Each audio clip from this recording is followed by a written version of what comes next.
Basta instalar o aplicativo Radiosnet e ouvir em sua casa, trabalho, na rua, em seu carro, em qualquer cidade, estado ou país. O Radiosnet é de graça e está disponível para Android e iOS no site radiosnet.com.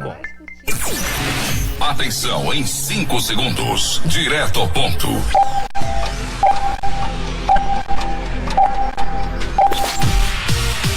Agora no ar, um jornal dinâmico e com compromisso de levar a verdade. Direto ao ponto, as principais notícias da cidade, do estado, do Brasil e do mundo. Economia, política, esporte, prestação de serviço e muito mais. No ar, direto ao ponto. Tem que colocar valor nela e o preço equivalente ao valor. Por exemplo, se eu planto milho, o que eu vou fazer com o milho que eu colhi? Não vou ficar fazendo 1000 modalidades com o milho, comendo pamonha, curau, milho cozido, ou seja, não vou mexer.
Vamos direto ao ponto. Claudemir Nunes.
CN Mix. Claudemir Nunes. Oi, bom dia. Estamos chegando a partir de agora com mais um programa direto ao ponto aqui pela sua CN Mix até meio-dia. Comunicação e mixagens é desse amigo de vocês, Claudemir Nunes. Até meio-dia, levando a informação precisa para você que liga e se liga comigo aqui através dos nossos canais. A partir de agora, aqui pela sua CN Mix, direto aqui do município de Novo Oriente, você acompanha também através das nossas fanpages no Facebook, aplicativos Radiosnet, Zeno Rádio, Rádio Box e plataforma CX. Ainda você confere o nosso programa através da Irapuá Web Rádio, levando para todo esse mundão de meu Deus, também para cidades vizinhas, aqui acompanhando o nosso programa, aos amigos de Quiterianópolis, a você de Santa Teresa, ali Itauá, bom dia, aos amigos de Crateús, Independência, Nova Russas, Poranga e Paporanga, sucesso, Tamboril, Ararendá. Um abraço a toda essa região ligada a partir de agora aqui no nosso programa. Hoje é quarta-feira, dia 13 de setembro de 2023. Até meio-dia, as principais informações chegando para você. E você pode estar interagindo, participando com a gente através do nosso WhatsApp. O DDD é 88-99361-1909. Anota aí, 9361-1909 para você participar aqui junto com a gente. E atenção para os destaques desta quarta-feira aqui dentro do nosso programa. Agora há pouco mais de meia hora, pouco mais de meia hora atrás, Danilo Cavalcante foi capturado nos Estados Unidos. Estava há 14 dias dando trabalho ali à polícia americana. A Força Americana, com mais de 500 agentes, estava no percalço aí por conta já deste sumiço, dessa fuga deste brasileiro acusado aí do homicídio da ex-namorada e também de um estudante aqui no Brasil. Daqui a pouco mais detalhes dessa apreensão, dessa captura deste foragido brasileiro ali nos Estados Unidos. Lampiões a gás voltam a iluminar o centro de São Paulo. A cada 10 médicos, 6 estão em cidades com mais de 500 mil pessoas. Governo repassa 6,8 milhões a municípios atingidos por ciclone ali no estado do Rio Grande do Sul.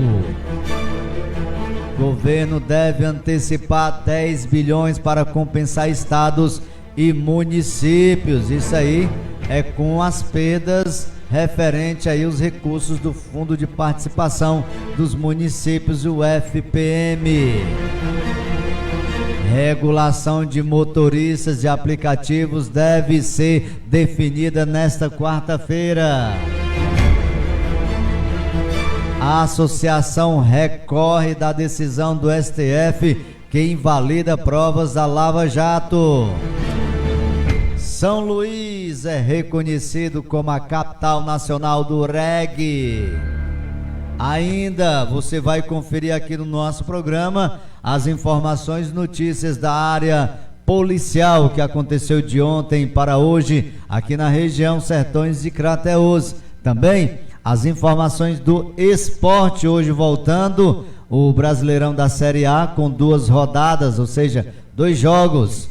E ainda falar do jogo de ontem, mais 11 horas da noite, ou jogo tarde, pensa, só consegui assistir o primeiro tempo, né, que foi muito animado, não saiu gol, mas no segundo, no finalzinho, o Brasil bateu a equipe do Peru por 1-0, daqui a pouco destaques falando sobre esses assuntos, assim como também você vai conferir as informações do Jornal O Povo e Diário do Nordeste aqui do estado do Ceará. 10 horas, 10 minutos, esse é o nosso programa Direto ao Ponto, aqui na sua CN Mix, direto do município de Novo Oriente.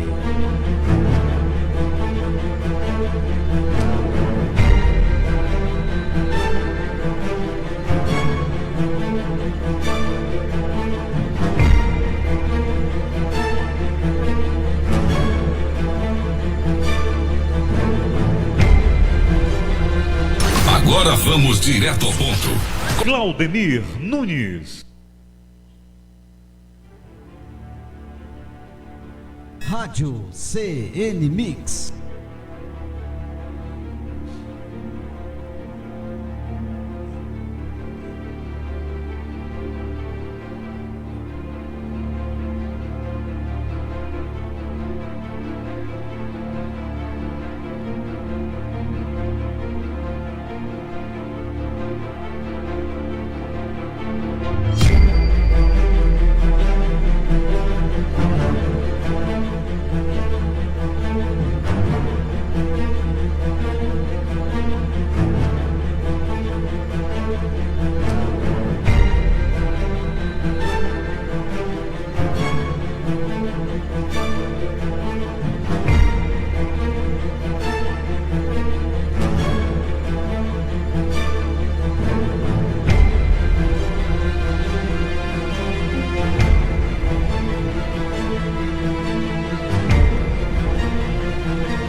Ok, de volta aqui dentro do nosso programa, direto ao ponto. Meu muito obrigado a você que nos acompanha, a você que está acompanhando nesse exato momento o programa Direto ao Ponto, através aqui da sua CN Mix. Muito obrigado a você que está junto com a gente até meio-dia nesta quarta-feira. Hoje é dia 13 de setembro de 2023. Vamos trazer essa informação de início, né? A gente estava inclusive vendo informações desde o início já de hoje, do dia, e estavam na expectativa de capturar, né? Lógico, desde os 14 dias aí, desde a fuga do brasileiro, mas que somente hoje veio, portanto, a definição.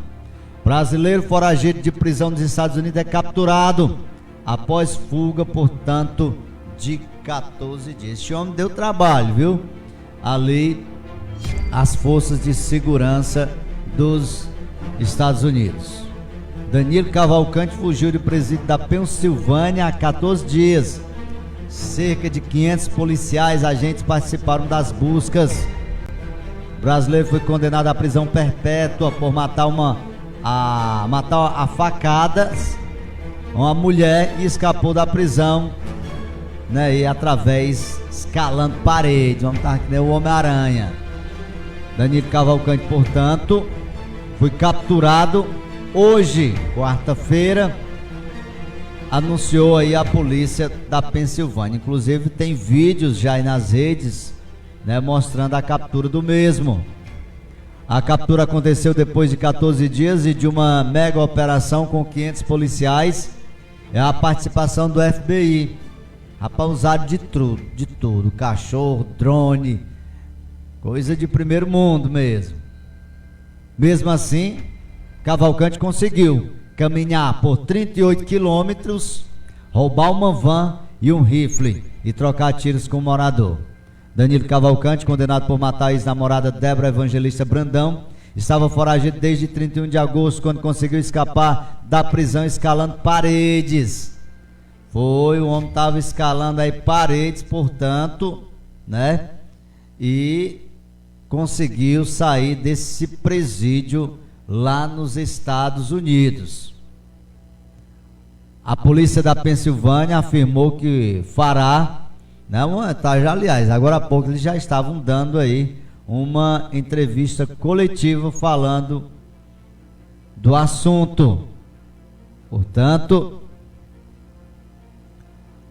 antes da captura, ele havia sido visto pela última vez na cidade de South Coventry, no condado de Chester, no leste da Pensilvânia. Lá, inclusive, ele roubou um rifle na porta da garagem de um morador. O morador viu e trocou tiros com o mesmo. O brasileiro era duro, viu? O homem é duro. Só não deu a sorte que deu o Lázaro. Quer dizer que eu não sei se é sorte, né, gente? Pois é, o confronto não chegou a tanto. Então o homem vai voltar para a cadeia. E agora sim é que vai ficar preso aí pro resto da vida, já que a prisão do mesmo é por prisão perpétua. Rapaz, tá vendo aqui o tanto de gente que tava aqui atrás desse homem. O pessoal ali da área, os residentes, foram solicitados a trancar todas as portas e janelas, inclusive os veículos, que geralmente lá nos Estados Unidos, principalmente naquela região, costuma-se deixar os veículos com a chave na ignição. Não tem que nem o Brasil aqui não, viu, gente? Deixa-se a chave na ignição sem problema nenhum, né? E dessa feita o fugitivo não deu sorte. E aliás, deu sorte até demais, né? Já que permaneceu aí 14 dias foragido. Mas aí as equipes de segurança que estavam na cola do mesmo conseguiu capturá-lo. E desta feita acabou com essa fuga temporária aí do brasileiro Danilo Cavalcante, que é acusado inclusive de um homicídio no Maranhão, de um jovem estudante. Não sei como é que ele chegou, foi nos Estados Unidos, né? O homem era liso. E lá conheceu essa outra brasileira que se relacionou com a mesma e que infelizmente tirou a vida da mesma a facadas. Mas agora este indivíduo vai pagar. Além do trabalho que deu aí para as equipes de segurança, o mesmo agora vai pagar por todos os seus feitos. Todo esse trabalho que deu aí às equipes nos Estados Unidos. 10 horas, 17 minutos, 10 e 17. Obrigado a você que está nos acompanhando nesse exato momento em mais um programa direto ao ponto aqui pela sua CN Mix. Até meio-dia, levando as informações precisas para você que está aí ligado com a gente. Mandar um abraço à turma boa ali do Vicente Manelim, enfim, aqui no centro da cidade, e a você também dos bairros ligados aí curtindo a nossa programação até meio-dia. Obrigado. Quer participar? Deixa mensagem aí de texto ou mensagem de voz através do nosso WhatsApp DDD 88993611909 para você participar aqui junto com a gente. Pois é, vamos trazer aí mais informações, porque as informações estão só começando nessa manhã de quarta-feira aqui dentro do nosso programa. Lampiões a gás voltam. Manda um abraço aí pro seu Francisco, tá ligado com a gente aqui também, já desde cedo sintonizado aí, curtindo aqui a CN Mix. Lampiões a gás volta a iluminar o centro de São Paulo. Vamos à matéria. Com um charme danado, né? E na cidade de São Paulo, então, sempre lembrada pela vanguarda, modernidade e tecnologia, essa notícia vai arrepiar os nostálgicos. A capital paulista vai matar a saudade dos lampiões a gás, lembrados em música pela cantora Inesita Barroso. É que, a partir desta quinta-feira, lampiões a gás, recuperados numa parceria entre a Comgás e a Prefeitura da cidade, voltam a iluminar o centro de São Paulo. A reinauguração vai acontecer durante o evento Lampiões, a Luz da Alma Paulistana. Uma caminhada aberta ao público com início às 6h30 da tarde no pátio do colégio, marco inaugural da capital paulista. Todo o percurso, claro, iluminado pela luz dos lampiões a gás. A história dos lampiões começou em 1873, quando a São Paulo Gas Company, a atual Comgás, passou a ser responsável pela iluminação da fachada de importantes locais da cidade, como a Catedral da Sé. Naquela época, havia cerca de 700 estruturas do tipo pelas ruas. O gás era obtido pela queima do carvão. Esses lampiões eram acesos e apagados manualmente por profissionais, menos nas noites de lua cheia, quando não eram acionados para economizar o combustível. Com o lampião a gás, a cidade de São Paulo começou a conhecer a vida noturna. As ruas, antes desertas à noite, passaram a ter movimento de pessoas. Gente como boêmios, estudantes, jornalistas, políticos e até famílias que circulavam a pé pelo Triângulo Histórico, onde fica o pátio do colégio. O último lampião a gás da cidade de São Paulo foi desligado há 87 anos, lá em dezembro de 1936. E desde então deixou saudade em algumas pessoas. Minha São Paulo. Opa, a gente tava falando aqui, era sem nada, ó. Tá aí os lampiões a gás que antigamente eram utilizados, né, antes da iluminação, né, antes da energia, os fatores eram esses lampiões que eram utilizados nas ruas mesmo, inclusive para iluminar. Tinha os horários certos, né, para ligar, tanto ligar os mesmos como também desligar. Inclusive isso também a gente vê inclusive filmes antigos, né? Pessoal ligando e desligando aqueles lampiões ali nos Estados Unidos, nesses países aí de primeiro mundo, né? Retratando aí a história. 10h22, você tá ligado com a gente, que é através do programa Direto ao Ponto até meio-dia. A cada 10 médicos, 6 estão em cidades com mais de 500 mil pessoas. É engraçado, né, gente? A maioria desses médicos, principalmente até os recém-formados, né, ao invés de quererem estar aonde o povo necessita, que é geralmente no interior, gostam de estar nas populações maiores, não sei se porque ganham um pouco melhor nas cidades maiores, né? Não sei, nos grandes centros. E o pior é que isso acontecendo deixa descoberta a população mais necessitada, porque se a maioria dos médicos vão para essas cidades, a minoria fica, portanto, nas cidades aí onde há uma precisão maior, por justamente a questão dessa carência. Vamos à matéria. O Brasil tem 546 mil médicos, são 2,7 profissionais para cada 100 mil habitantes. A relação coloca o Brasil no mesmo patamar do Canadá, Japão e Estados Unidos, e abaixo de países como Reino Unido, França e Alemanha, que têm cerca de 3,7 médicos para cada 1.000 habitantes. Mas a média brasileira guarda desigualdades profundas.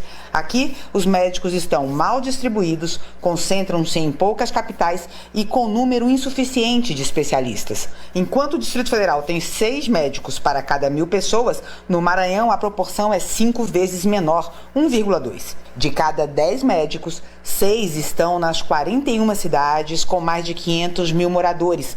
Nelas vivem 29% da população.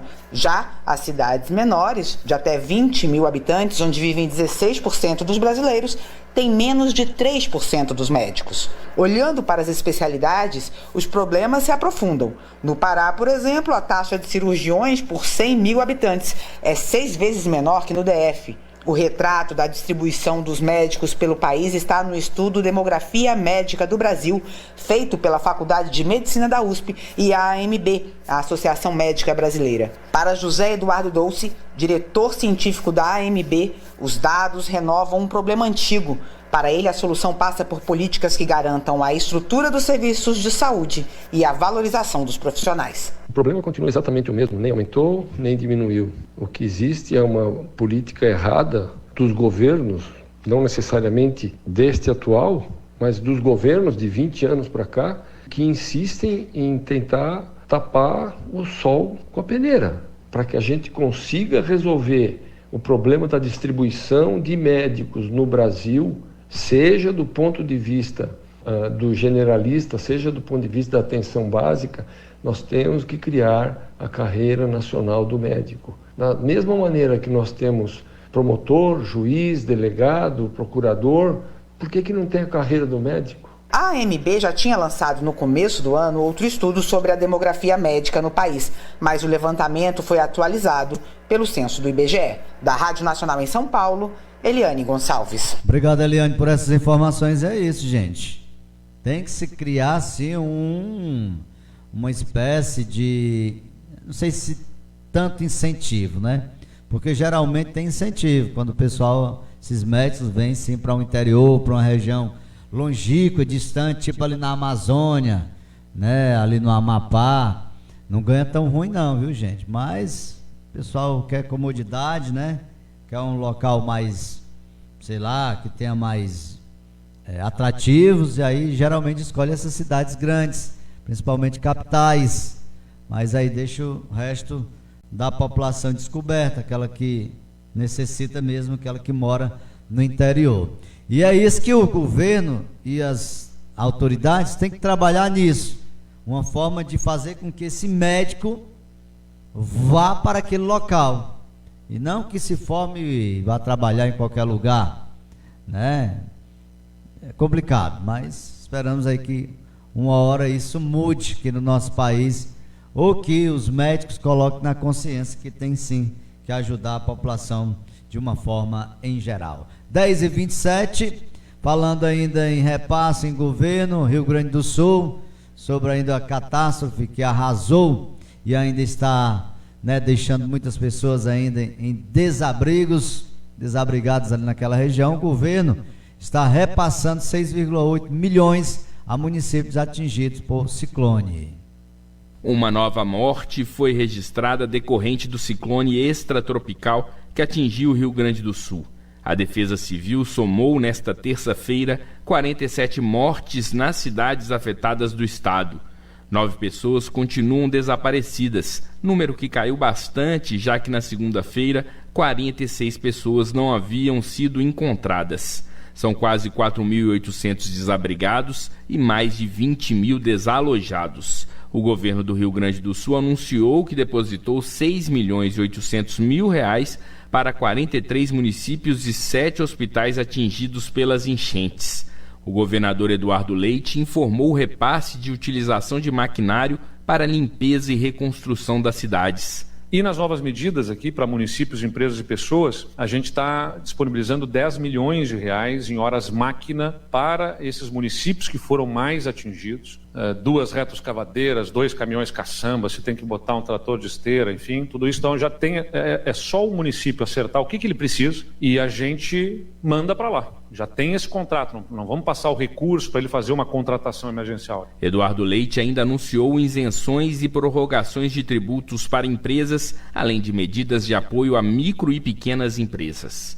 Da Rádio Nacional em Brasília, Gésio Passos. Obrigado, Gésio. Vamos esperar que esses repasses cheguem ao destino final, né? Para ajudar a amenizar aí, né, as percas dessas pessoas ali no Rio Grande do Sul. 10h29, 10h29. Governo deve antecipar ainda 10 bilhões para compensar estados e municípios. Isso aqui é com relação a esse repasse do FPM, do Fundo de Participação dos Municípios. Inclusive, que alguns prefeitos fizeram manifestação em torno de justamente isso, né? No dia 30, não sei se você lembra, dia 30 de agosto, muitas prefeituras deram um ponto facultativo, parando inclusive aí com as suas atividades, né? E a discussão era justamente por isso, questão de receitas. E com isso, o governo decidiu antecipar esses 10 bilhões para compensar aí, portanto, os estados e municípios. Vamos à matéria. O governo federal informou que vai buscar antecipar recursos para os municípios, mas a medida ainda precisa passar por uma negociação com o Congresso Nacional. Segundo a Confederação Nacional dos Municípios, 51% dos prefeitos fecharam as contas no vermelho no primeiro semestre. O ministro das Relações Institucionais, Alexandre Padilha, disse nesta terça-feira que o governo vai discutir 2 projetos de lei para antecipar receitas para as cidades em quase 5 bilhões de reais. Nós estamos antecipando esse calendário, o presidente nos autorizou a discutir com o relator, e significa uma antecipação de 10 bilhões de reais, que é uma compensação para estados e municípios por conta da queda do ICMS provocada pelo governo anterior. Cerca de 25% disso vai para os municípios de acordo com o valor agregado do ICMS. Além disso, nós estamos colocando nesse PL uma compensação da queda do FPM que aconteceu julho, agosto e setembro. E dá hoje mais ou menos 2,3 bilhões de reais de compensação da queda do FPM. A ideia é que os recursos saiam da antecipação de receitas em virtude da queda de arrecadação do ICMS e uma outra compensação de recursos do Fundo de Participação dos Municípios, o FPM. A declaração de Alexandre Padilha foi antes dele participar de uma reunião com o presidente Lula, com o vice-presidente Geraldo Alckmin e um grupo de ministros para discutir ações de apoio à população do Rio Grande do Sul atingida por um ciclone extratropical na semana passada. Lula anunciou 1 bilhão de empréstimos do BNDES, além do resgate do FGTS para os atingidos. Nós tomamos uma decisão agora de fazer uma concessão de empréstimo do BNDES de 1 bilhão de reais para ajudar a recuperar a economia de todas as cidades e, ao mesmo tempo, a liberação de 600 milhões do Fundo de Garantia para atender 354 mil trabalhadores que têm Fundo de Garantia. Essas são algumas medidas que nós vamos tomar agora, já posso anunciar a vocês. A reunião ocorreu após críticas da oposição pela ausência do presidente durante o desastre climático na região sul. Da Rádio Nacional em Brasília, Gésio Passos. Obrigado, Gésio, por mais informações aqui dentro do nosso programa. A gente havia comentado essa semana a respeito de uma conselheira, candidata do Conselho Tutelar da cidade de Crateús, onde teve a sua candidatura indeferida, né? Pela justiça aí, em primeira e segunda instância. Inclusive a mesma já recorreu e estamos a aguardar aí quais a decisão sobre, enfim, aí esta esse recurso. O Conselho Municipal dos Direitos da Criança e do Adolescente de Crateús, o CMDCA, acolheu nesta quarta-feira, 6 de setembro, a solicitação de impugnação da candidatura de Francisca Fabíola de Oliveira Soares à eleição do Conselho Tutelar. A Fabíola, ela já é conselheira. No caso aí, ela seria candidata à reeleição por uma vaga. Por unanimidade de votos, os 9 conselheiros deliberaram pelo indeferimento do recurso da candidata Francisca Fabíola Oliveira Soares, assim legitimando a decisão tomada pela comissão especial, qual seja a exclusão da candidata por idoneidade moral do processo de escolha dos membros do Conselho Tutelar do município de Crateús. A candidata feriu o regulamento do CMDCA, o que levou à sua impugnação. A candidata falou que sofre perseguição política e que vai recorrer e deverá se pronunciar de forma oficial em breve. Portanto, estava aí naquela indecisão, ninguém sabia qual seria a conselheira, né, que teria essa candidatura impugnada, e agora ontem saiu aí, né, portanto, essa informação de que é a conselheira Fabíola Oliveira.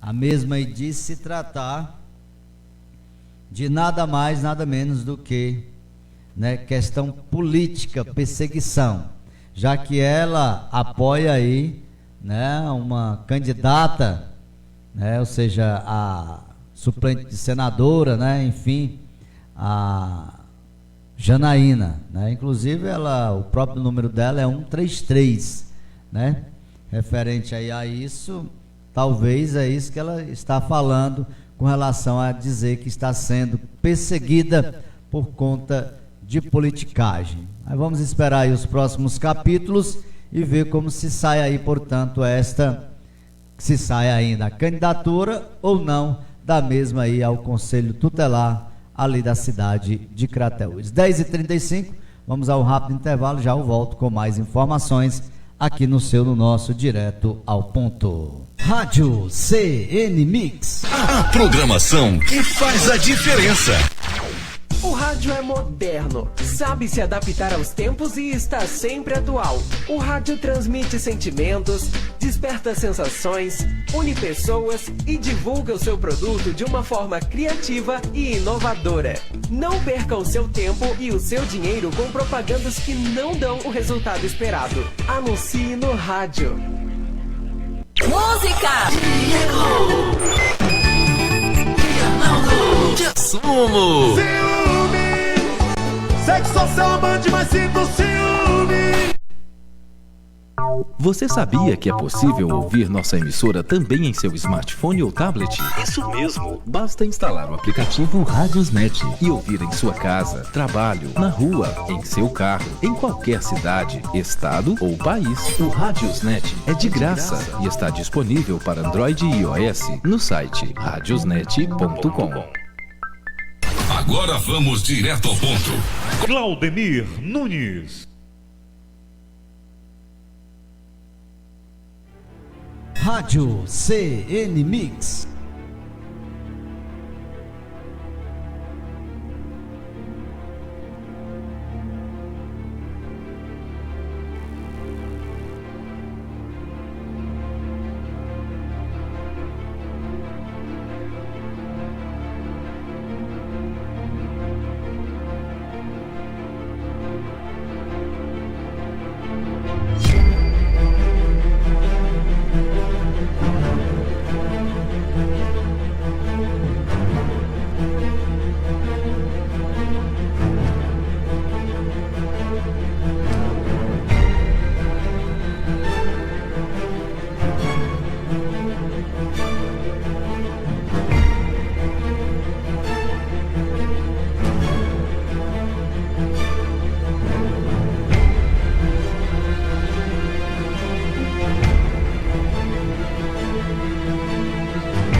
Claudenir Nunes.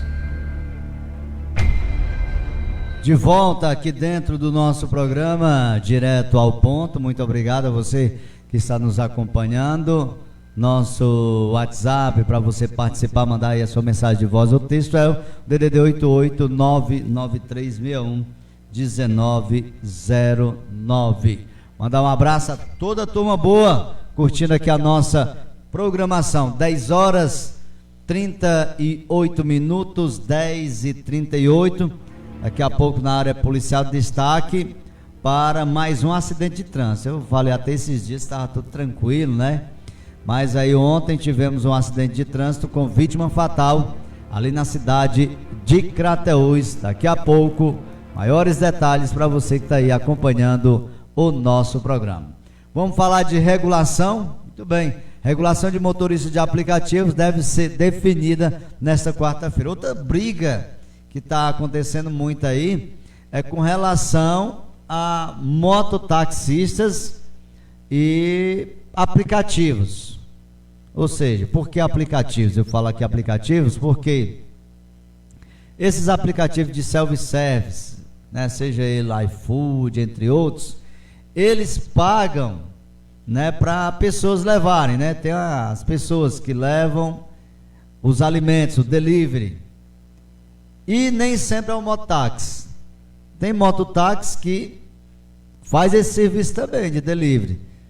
Porém, as corridas, eles estão reclamando que as corridas estão diminuindo. E quando eles vão, se porventura forem ser contratados por um aplicativo desse, a demanda também cai, né? Seja ele um Moto Uber, seja ele, né, qualquer aplicativo que for para os mesmos estar trabalhando. Eles deram até exemplo de que uma cidade com tantos mil faturava bem e hoje estão faturando aí abaixo, mais do que 3 vezes o valor que eles ganhavam. Então é bastante complicado, né, gente? O que vem para melhorar para muitos, às vezes complica a vida de outros, mas isso faz parte. É que nem a tecnologia. Coloquem aí na ponta do lápis o que a tecnologia nos já tirou de muitos, mas o que também ela nos já deu. Porque tem muitas profissões que com a tecnologia já não necessita daquela função. A tecnologia já está fazendo aquilo. Ou seja, aí aquela função fica sem necessidade na questão humana. E é isso que está acontecendo com o tempo. Então as pessoas têm que manobrar e tentar reverter esse quadro, para não amanhã ou depois ficar sem seu ganho, ficar sem seu emprego. E com isso, a regulação aí de motoristas de aplicativo deve ser definida também para esta quarta-feira. Ficou para esta quarta-feira o acordo para regular as atividades de motoristas e entregadores de aplicativos. Pela manhã, empresários, trabalhadores e o Ministério do Trabalho devem costurar um texto que atenda à categoria para ser apresentado ao presidente Lula à tarde e evitar uma decisão unilateral do governo. Na última reunião do grupo, nesta terça-feira, o Ministério do Trabalho disse que as negociações avançaram em relação aos motoristas de aplicativos, como Uber e 99. Mas em relação aos entregadores, o impasse continuou, principalmente sobre um valor mínimo pago aos trabalhadores. A categoria quer um pagamento mínimo de R$ 35 a hora disponível para o aplicativo, no caso dos motociclistas, e de R$ 29 para os ciclistas. Mas a proposta das empresas é de R$ 12 por hora trabalhada, ou seja, de entrega efetiva. Além disso, segundo o presidente do Sindicato dos Motociclistas Profissionais do Distrito Federal, Luiz Carlos Galvão, o seguro de vida oferecido pelas plataformas só cobre acidentes se o trabalhador estiver com a entrega. Eu acho que no final, se brincar, o governo vai ter que arbitrar, porque não vai ter acordo, porque nós não vamos aceitar essas irregularidades, essas situações que vêm tirando a vida do trabalhador e valorizando mais uma entrega. Então essa proposta nós não aceitamos. A gente acredita que no final o governo vai ter que arbitrar, porque acordo não vai existir aqui dentro. Na manhã desta terça-feira, centenas de motociclistas e ciclistas entregadores de aplicativos fizeram um protesto no Ministério do Trabalho contra a demora na regulação do serviço. Antônio de Moura Neto, do Sindicato dos Motoboys do Piauí, disse que a renda caiu depois da popularização dos aplicativos. Um mototaxista numa cidade de média de 800 mil habitantes, ele tinha um rendimento mensal de R$2.000, trabalhando em média 8 a 9 horas por dia. Depois dessa exploração dos aplicativos, esse rendimento caiu para R$400. E na maioria desses contratos de corrida que o aplicativo manda para o trabalhador, ele passa 25% para o trabalhador e come 70%. O Ministério Público do Trabalho apresentou uma proposta para tentar equalizar o que havia sido apresentado pelas empresas e pelos trabalhadores. Seria o desenvolvimento de uma plataforma pública que poderia reunir as informações das diversas empresas. Assim, os aspectos previdenciários, de seguro, de saúde e de segurança seriam divididos de forma proporcional aos tempos de trabalho para cada plataforma. Funcionaria como um consórcio de empregadores, como explica o procurador do Trabalho, Tadeu Lopes da Cunha. Se uma pessoa trabalhou 60%, 70% para uma empresa, ela vai arcar com os custos dessa contratação nessa proporção. Se tiver outra concorrente, mesmo que seja uma concorrente, com 20, 30, essa vai arcar com essa proporção. Isso para o trabalho efetivo, né, digamos assim, em corridas e entregas, como também para o tempo de disponibilidade. Tudo na mesma proporção. Os trabalhadores também reivindicam diretrizes para a previdência social e de transparência no caso de bloqueios e exclusão de motoristas e entregadores. Há uma promessa de paralisação nacional no dia 18 deste mês, se a proposta das empresas não melhorar. A Amobitec, que representa, por exemplo, Uber, iFood e 99, informou que vem apresentando propostas desde o início das discussões, incluindo modelos de integração na Previdência Social e valores de ganhos mínimos. Da Rádio Nacional em Brasília, Osama El Gauri. Obrigado, Osama. É isso, para ganhar pouco, né, também não compensa a pessoa entrar num aplicativo desse porque tem os descontos, né? E aí não compensa justamente aí por conta aí desse quesito, né? Então é melhor aí os garotos, as pessoas estarem trabalhando por conta própria e não entrar em aplicativos, porque tem esses descontos e não querem pagar, inclusive aí, como eles próprios falaram aí, a questão do seguro, a não ser que vá com a entrega. Se não for, tem nada, né? É complicado. 10h45, a associação recorre da decisão do STF que invalida provas da Lava Jato. Nesta terça-feira, a Associação Nacional dos Procuradores da República entrou com um recurso para alterar a decisão do ministro Dias Toffoli, do Supremo Tribunal Federal, que invalidou todas as provas da Operação Lava Jato que foram obtidas nos acordos de leniência da Odebrecht. Segundo a associação, o Ministério Público Federal agiu de acordo com a lei ao celebrar os acordos e as informações obtidas na Suíça e nos Estados Unidos durante as investigações seguiram o trâmite legal de cooperação jurídica. No pedido, os procuradores destacaram que os acordos foram firmados e validados pelo próprio Supremo.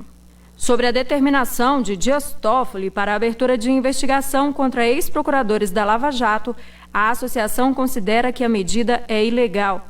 Não há prazo para julgamento do recurso pelo Supremo Tribunal Federal. Com informações da Agência Brasil, da Rádio Nacional em Brasília, Sheila Noleto. Obrigado por essas informações. E falar nisso, em julgamento, enfim, o STF começa, nesse momento, né? Começou a julgar os primeiros réus pelo 8 de janeiro. Portanto, aí está sendo julgado nesse exato momento aí os réus, né? São 8, né? 8 é 5, estão sendo julgados agora, né? Por a questão aí do 8 de janeiro. Vamos ver o que é que acontece aí para com esses indivíduos. São 10h47, São Luís é reconhecido como a capital nacional do reggae. Agora é oficial, São Luís do Maranhão é reconhecida como capital nacional do reggae. O título foi concedido por lei federal sancionada pelo presidente em exercício Geraldo Alckmin, publicada no Diário Oficial da União desta terça-feira. Criado na Jamaica no final da década de 1960, o ritmo é uma derivação do ska, gênero musical que mistura elementos caribenhos ao blues. O reggae foi adotado pela cultura maranhense na década seguinte ao seu surgimento, passando a ter características próprias na versão nacional, como a forma de dançar. A 2, agarradinho. Autor do projeto que deu origem à lei, o ex-deputado federal Bira do Pindaré destaca como o reggae se incorporou à cultura maranhense a partir das periferias. Em algum momento, por conta, sobretudo, das ondas do rádio, essas cantorias, esse ritmo chegou à nossa cidade e ganhou uma força incrível, extraordinária. Foi algo construído a partir das periferias da cidade, que se identificaram não só com o ritmo, com a música, mas com o estilo musical e que acaba repercutindo também em toda a cultura local, no modo de se divertir, no modo de se comportar. Bira explica que o gênero musical marca a identidade do povo negro, que luta historicamente contra a discriminação racial e promove a cultura de paz. Para ele, o título de capital nacional do reggae pode movimentar o turismo em São Luís e ajudar a disseminar ainda mais o estilo. É claro que isso acrescenta muito para a economia, por exemplo. A cidade de São Luís é patrimônio da humanidade, São Luís é uma cidade turística, São Luís é uma cidade histórica e São Luís agora com esta marca, ela agrega valor ao turismo local, atraindo mais pessoas ainda a conhecê-la. São Luís conta com o Museu do Reggae, espaço criado em 2018 que presta homenagem a nomes como Bob Marley, Peter Tosh, Jimmy Cliff e a cantora maranhense Célia Sampaio.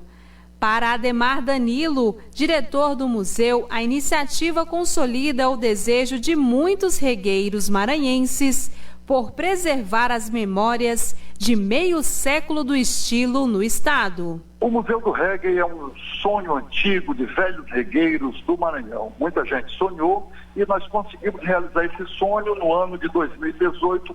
Nós somos o único museu dedicado a esse ritmo fora da Jamaica. Isso é muito interessante porque o reggae é uma música estrangeira, é uma música falada em outra língua e que foi apropriada por um lugar do Brasil, que é São Luís, e se transformou em um elemento cultural. No Brasil, o cantor baiano Gilberto Gil foi um dos precursores do gênero consolidado no cenário musical.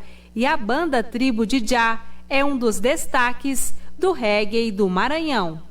Com produção de Lucinéia Siqueira e informações da Agência Brasil, da Rádio Nacional em Brasília, Daniela Longuinho. Obrigado, Daniela. É o reggae, né, que muitas pessoas, né, cultura ali no Maranhão, né, o pessoal sempre cantar e dançar reggae, inclusive para todo o Brasil, vindo do Maranhão. Se espelharam aí, né, nas músicas aí, portanto, e aí difundiram para todo o Brasil, e aí um reconhecimento como sendo a capital nacional do reggae, está mais do que por direito ali para São Luís.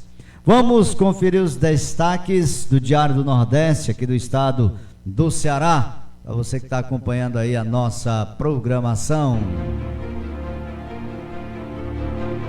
Funcionário de escola e outras 3 pessoas são presos, suspeitos de roubar 100 mil de diretora. Eita! Saidinha bancária, criminosos roubam 70 mil de mulher e arma de fogo de PM na cidade de Fortaleza. Fábrica de aviões desiste de vir para o Ceará e escolhe estado da região Centro-Oeste.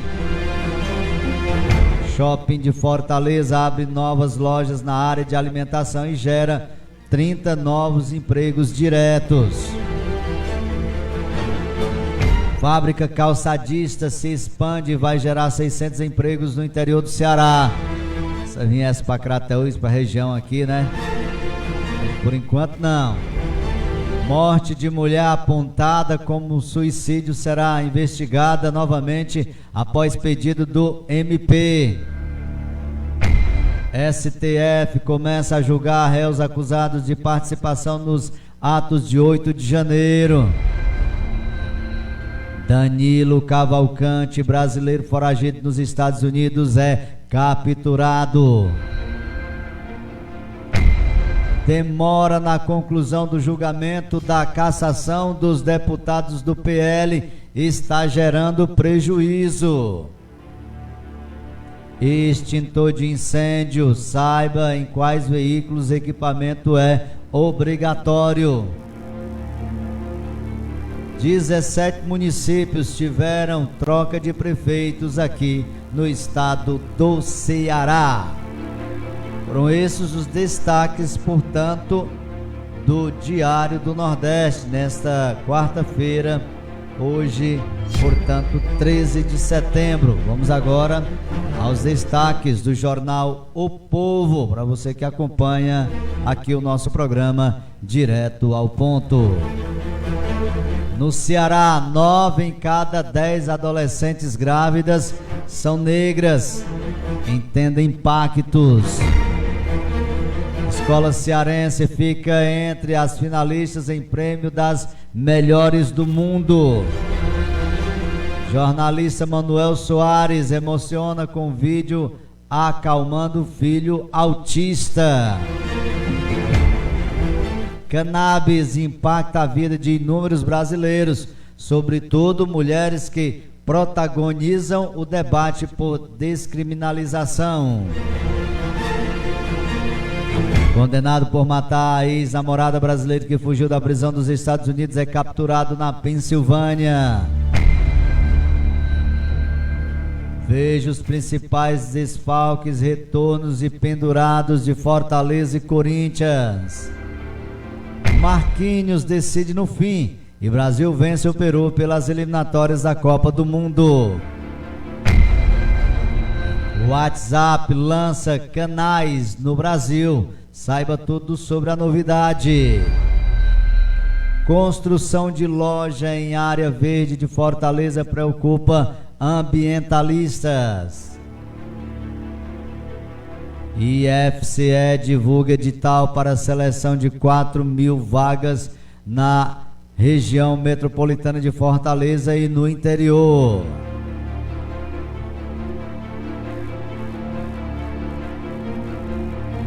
São esses, portanto, alguns dos destaques do jornal O Povo, aqui também no estado do Ceará.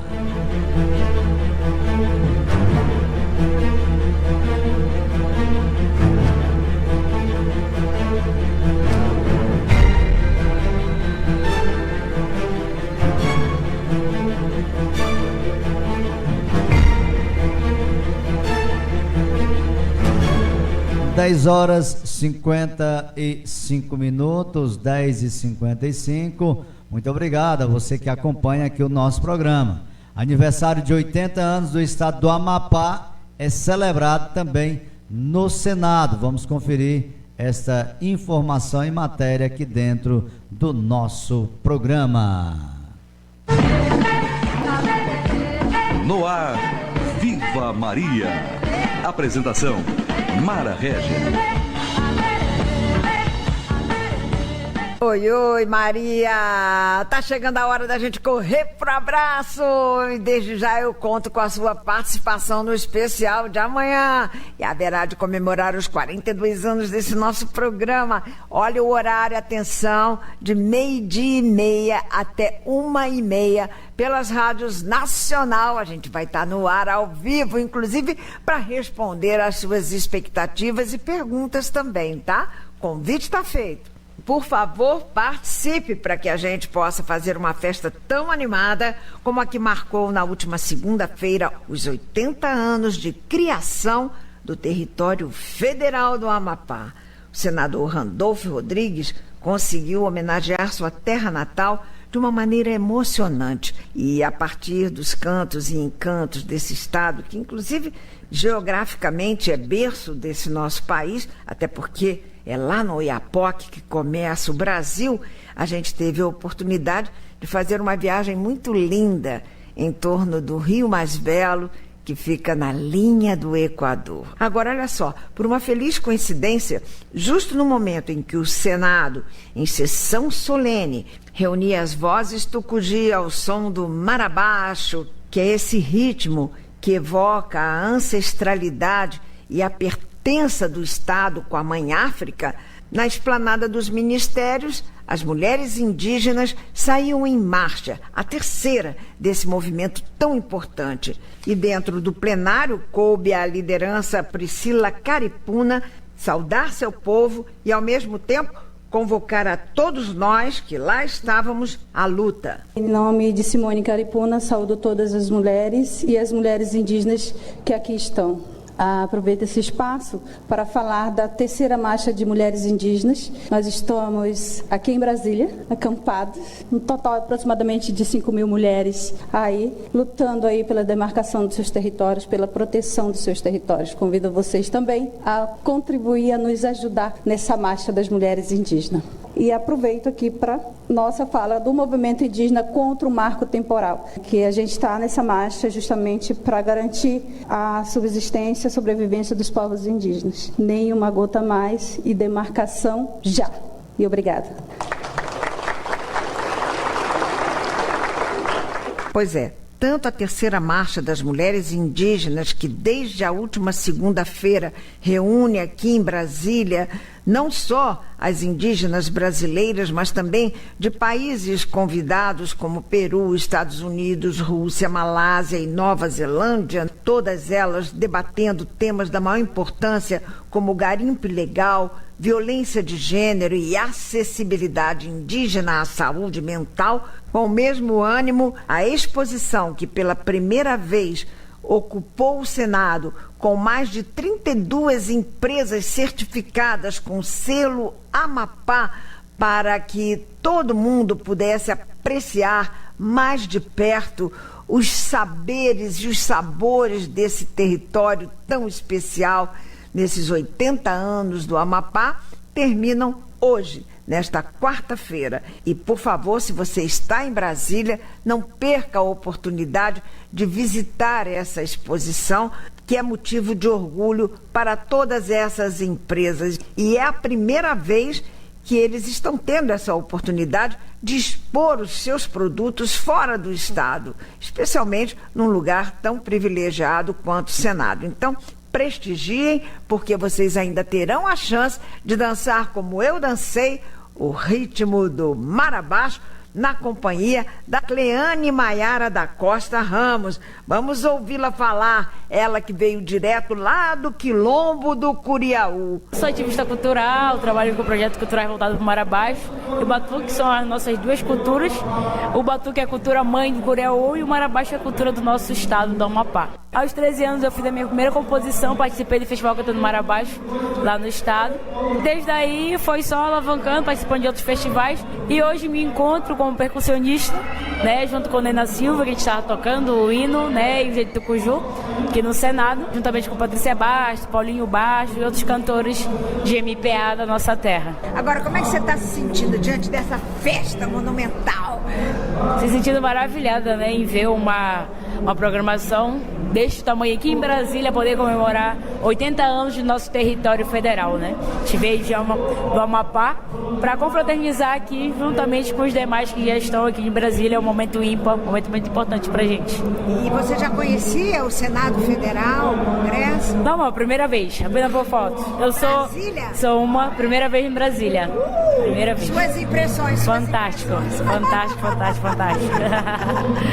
Então, eu queria saber, e essa exposição, você vai ficar até o finalzinho dela, no dia 14? A gente volta para Amapá agora, porque a gente está com outro projeto lá, que vai ser aí na quarta-feira. A gente vai ter o cortejo do Banzeiro e nós, percussionistas e alguns que estão aqui, irão participar lá. Então, a comitiva de artista que veio, vai e a outra vai chegar. Deve estar chegando hoje ou amanhã por aqui. Que bom. Parabéns, Flor Amorim, Brenda Mello. para todas as marabaixeiras. Obrigada. É muito bom que as mulheres estejam tocando a caixa, né? Com certeza. Me dê notícias de Verônica dos Tambores Marzagão. Nunca mais eu esqueci ela tocando. Eu já vou me embora, com Deus e Nossa Senhora. Ela hoje se encontra como artista também, cantora de MPA, com os ritos voltados, características voltadas para Mazagão, do Batuque e do Marabaixo. Semana passada ela fez uma palhinha pra gente no nosso ensaio do Banzeiro, que é um projeto de percussão de lá. De vez em quando a gente se encontra nos palcos da vida, tocando juntas. participando de eventos culturais lá no Amapá. Pois é, o nosso programa está fazendo 42 anos, chamado Viva Maria. Que massa. Então, eu quero que você cante um pouquinho de uma estrofe daquela saudação de Maria que vocês fizeram cantando logo no início do cortejo, né? Como é que é? Oh, viva eu, viva minha mãe também. Oh, viva eu, viva minha mãe também. Viva Maria do céu, mas do céu foi em Belém. Maria do céu, mas do céu foi em Belém. Ah, é muito lindo. Olha, leve o céu de Brasília nos seus olhos, no seu coração. Você sabe que aqui tem muita luz e esse é o caminho da vida da gente. Leve para Verônica toda a minha emoção e saudade. Espero em breve ver de perto vocês com tanta garra, com tanta expressão, tá? Obrigada. Levando o Amapá para ser definitivamente reconhecido como um polo cultural importantíssimo, tá bom? Com certeza, obrigada. Beijo, linda. Viva Maria. Produção e apresentação Mara Régia. Aí mais um Viva Maria com a reportagem especial da Mara Régia, trazendo informações aí dos 80 anos do estado do Amapá. 11h04, eu vou ali rápido, vapt-vupt, e a gente retorna já já com mais informações aqui no programa, direto ao ponto aqui pela sua CN Mix. Rádio CN Mix. A programação que faz a diferença. O rádio é moderno, sabe se adaptar aos tempos e está sempre atual. O rádio transmite sentimentos, desperta sensações, une pessoas e divulga o seu produto de uma forma criativa e inovadora. Não perca o seu tempo e o seu dinheiro com propagandas que não dão o resultado esperado. Anuncie no rádio. Música!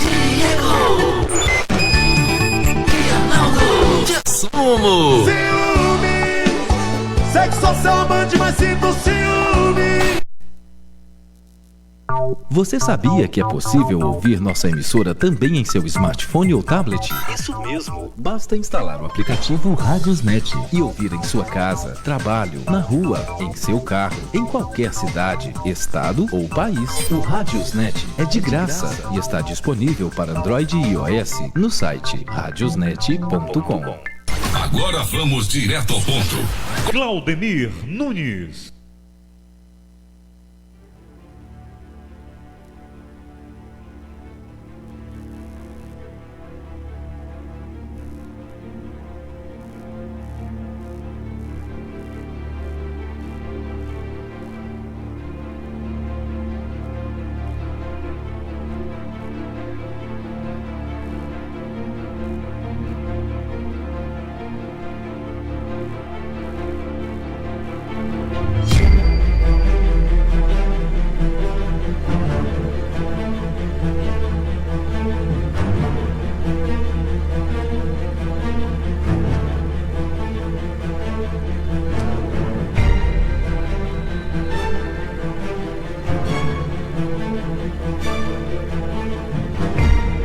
Claudemir Nunes.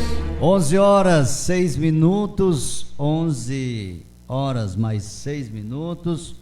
Se acompanhando, daqui a pouquinho a gente vai trazer a área policial, inclusive com esse acidente de trânsito com vítima fatal ali no município de Crateús, para você que está acompanhando aí a nossa programação.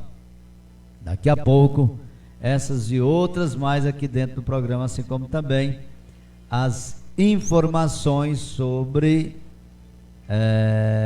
a questão também esportiva, a área esportiva aqui dentro do programa. Vamos trazer as informações ainda aqui dentro do programa. O IMET emitiu um alerta vermelho para a tempestade no Rio Grande do Sul, né? Para lá ainda tem muitas previsões de chuva e tempestade para aquela região, infelizmente. Vamos à matéria. Alerta vermelho de grande perigo para chuva forte e tempestades no Rio Grande do Sul. A previsão é do Instituto Nacional de Meteorologia e volta a preocupar população e autoridades. O número de mortes causadas pelas chuvas no estado já chega a 47 e afetou mais de 340 mil pessoas em 98 municípios. Ao longo desta quarta-feira, um sistema de baixa pressão manterá chuvas intensas em diversas áreas, especialmente entre o centro, sul, oeste e noroeste do estado. Em algumas regiões, as chuvas podem passar dos 200 milímetros, ventos de quase 100 quilômetros, queda de granizo e bastante frio. Há grande risco de alagamentos, transbordamento de rios e deslizamentos. Entre esta quarta e quinta-feira, um ciclone extratropical se desenvolve junto à costa do Rio Grande do Sul.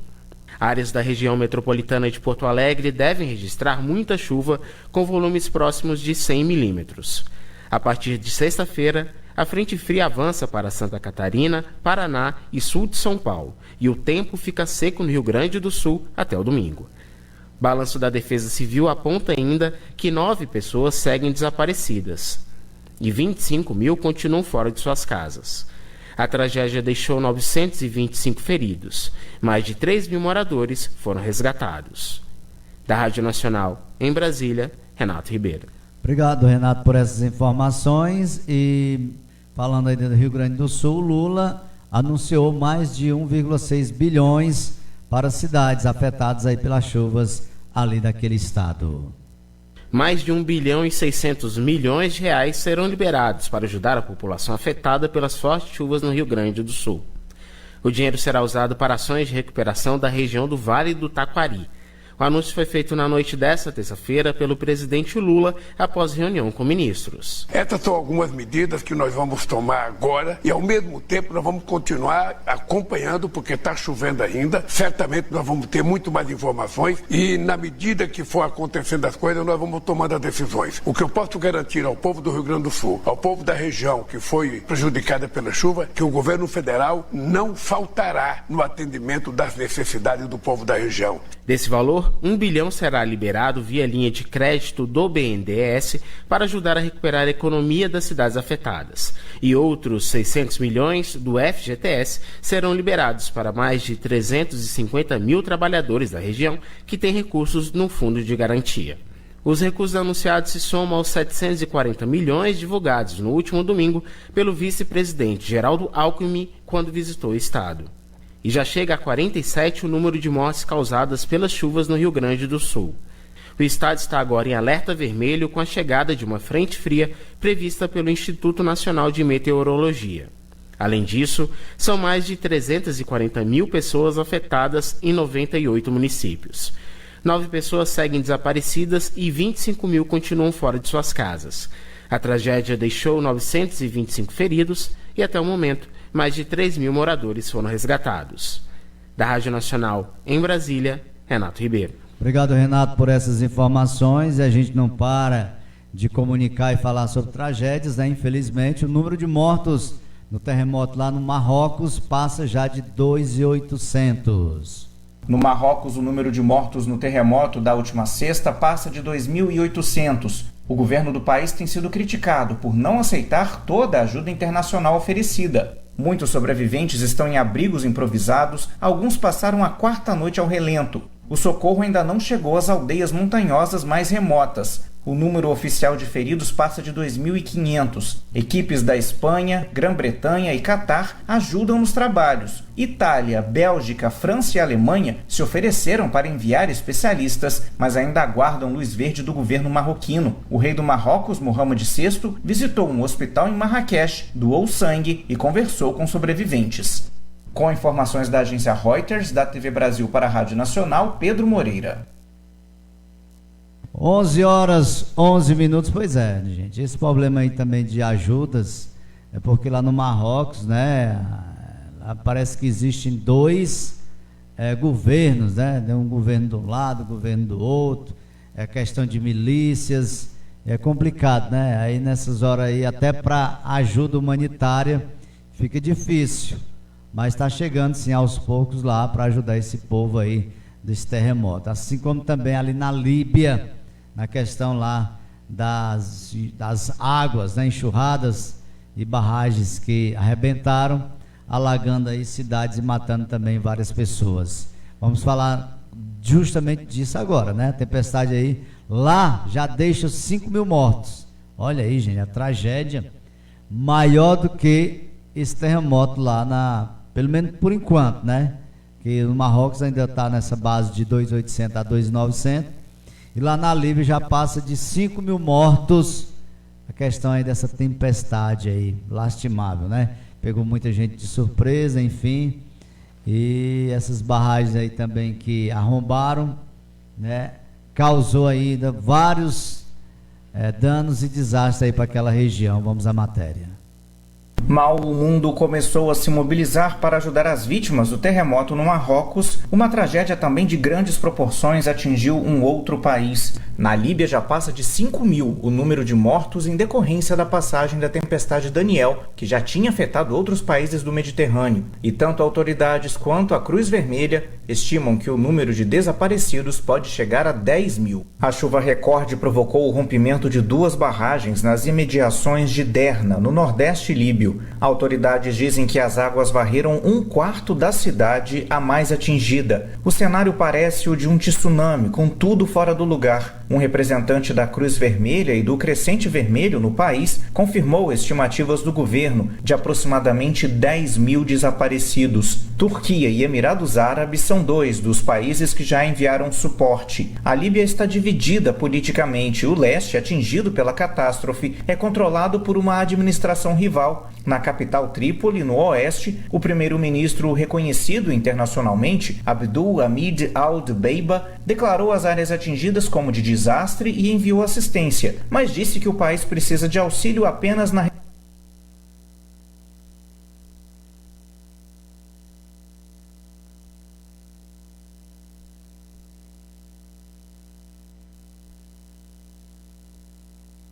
que deu uma travada aqui, né? Uma pausa. Deixa eu ver o que dá pra gente retornar falando aí sobre recuperação de corpos do mar. Não precisamos de ajuda, nem de medicamentos ou equipamentos, nem de médicos ou ambulâncias. Graças a Deus, temos 400 ambulâncias que já partiram. Enquanto isso, em Derna, dezenas de corpos eram enterrados em uma vala comum. Um jovem voluntário pediu socorro. Apelamos a todos os jovens líbios, a qualquer pessoa que tenha formação em saúde, para que venham. Temos falta de enfermeiros, precisamos de ajuda. Com informações da agência Reuters, da TV Brasil para a Rádio Nacional, Pedro Moreira.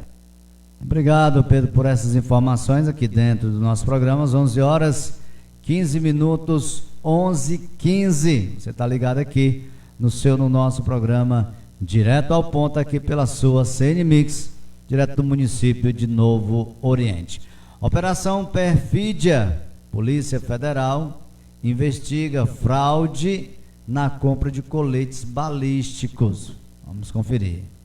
Policiais federais realizam nesta terça-feira a Operação Perfídia contra fraudes na compra de coletes balísticos pelo Gabinete de Intervenção Federal na Segurança Pública do Rio de Janeiro, ocorrida em 2018. De acordo com a PF, foram cumpridos 16 mandados de busca e apreensão nos estados do Rio, de São Paulo e Minas Gerais, além do Distrito Federal. Estão sendo investigados os crimes de patrocínio de contratação indevida, dispensa ilegal de licitação, corrupção ativa e passiva e organização criminosa.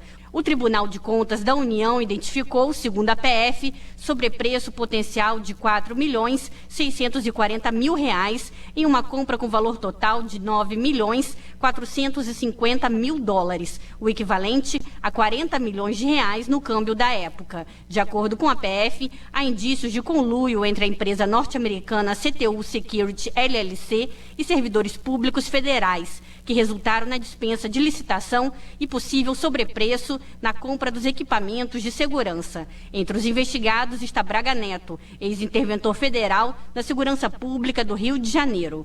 Em nota veiculada em redes sociais, Braga Neto reiterou que todos os contratos do gabinete seguiram a legislação brasileira e que o contrato com a CTU Security LLC foi suspenso após a verificação de irregularidades, com devolução de todo o valor envolvido, incluindo variação cambial. Também está em apuração o envolvimento de 2 empresas brasileiras que atuam no comércio de proteção balística e que formam um cartel desse mercado no Brasil, com contratos públicos milionários. O Gabinete de Intervenção Federal foi um órgão criado pelo governo federal para coordenar a intervenção federal na segurança pública do Estado do Rio, de fevereiro a dezembro de 2018. Além de ter o controle operacional das polícias estaduais, o gabinete fez diversas compras de equipamentos para essas instituições. Com informações da Agência Brasil, da Rádio Nacional no Rio de Janeiro, Carolina Pessoa. Obrigado, Carolina, por essas informações. É isso, tem que ser investigado mesmo,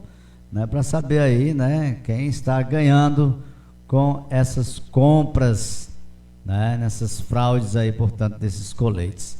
Mais informações às 11h18, a vacinação bivalente contra a Covid cai no Rio de Janeiro. A procura pela vacinação contra a Covid-19 na cidade do Rio de Janeiro acumula grande queda, especialmente considerando o reforço bivalente. De acordo com dados da Secretaria Municipal de Saúde, das pouco mais de 20 milhões de doses aplicadas, 79% representam a população maior de 18 anos, com dose de reforço, enquanto 39% das pessoas com mais de 18 anos tomaram 2 doses de reforço. No caso da dose bivalente, 29% da população com mais de 12 anos tomou o imunizante. Até o momento, as vacinas bivalentes representam menos de 8% das doses aplicadas. De acordo com Isabela Balalé, diretora da Sociedade Brasileira de Imunizações, os números preocupam e essa baixa adesão à bivalente está relacionada à menor percepção de risco por parte da população. Que está demonstrado já, e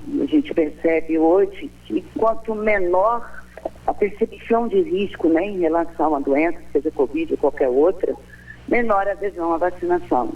Infelizmente, as pessoas esperam um surto para correr para as filas. Ela também ressalta que as fake news influenciaram neste resultado. Fake news, né, como o povo conhece mais, e eu prefiro chamar de desinformação estruturada, impacta quando eu não vejo perigo. E é isso que está acontecendo. Você olha lá fora, por mais que esteja nos jornais que está aumentando, né, que a gente provavelmente vai ter uma próxima onda, a gente já começa a ver isso, as pessoas não veem necessidade mais de vacinar. A especialista também reforça a importância da bivalente. Assim como a vacinação contra a gripe e outras doenças, ela é fundamental porque a proteção cai com o tempo. Tanto a vacina da influenza quanto as vacinas de Covid, elas têm um prazo de proteção. Não é que a proteção fique zerada, mas ela cai. A imunização com a vacina bivalente teve início em fevereiro deste ano, através do SUS, Sistema Único de Saúde. No município do Rio de Janeiro foram confirmados, do início deste ano até esta terça-feira, mais de 48 mil casos de Covid-19, sendo 840 graves e 189 óbitos. Da Rádio Nacional no Rio de Janeiro, Carolina Pessoa. Obrigado, Carolina, por essas informações aqui dentro do nosso programa. O certo é que todos aí pudessem estar ainda vacinando-se aí contra a Covid-19, não deixando para lá, né?